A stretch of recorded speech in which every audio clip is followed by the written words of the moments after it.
Šiaip fainai, čia yra visa karšto vyno sistema. Kadangi miestelis yra paremtas ekologija, tai čia nėra jokių vienkartinių puodelių ar panašiai. Yra labai gražus karšto vyno bokaliukai, bet duoda tokius žetonus. Ir jeigu tu nori atgauti pinigus, tu priduodi bokaliukus, atiduodi žetoniukus, atgauni pinigus. Bet tu gali iš tikrųjų pasilikti bokalą kaip suvenyrą, jeigu nori. Tai tiesiog 5 eurai užstatas lieka pas juos. Tai va, aš dabar einu atiduoti, nes mes jau iš kitos mugės vieną pasilikom. Ir viskas. Ir atgauni pinigiuką.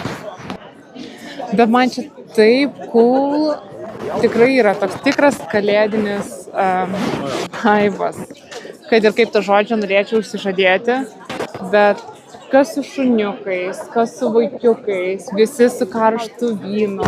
Ypatingai pas vokiečius populiaru dešrainiai ir šniceliai. Tai žiūrėkit, dešrų ir šnicelių yra netgi čia. Be jų jums būtų neįmanoma. Tai čia viską įdeda. Ir čia va garstyčios, padažiukai, pats save pasiserviruoji. Kas dar labai faina, kad medžiai papuošti yra ne lemputėm, o tikrutėliam žvakėm. Aha, tikros žvakės. Nu taip mielai atrodo. Tada visur, kur yra ugnis,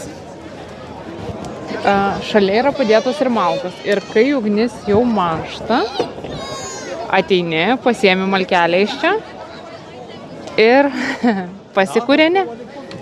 Self-services visiškas. Man labai patiko, kaip papuošta eglė. Žinot, tas tokias senovinės lemputės. Ir visa eglė apdėta, jom atrodo kaip eglė su mažom žvakutėm. Nežinau, kiek jums čia matosi, bet gal pavyks parodyti. Tikrai labai fainiai.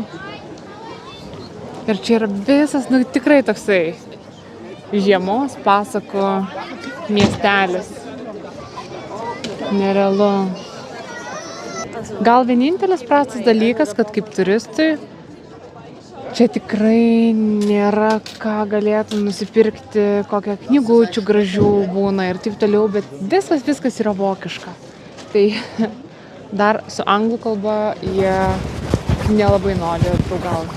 O visa mugė iš tikrųjų kvepia karštais riešutais. Wow, tikrai žiemos pasaka.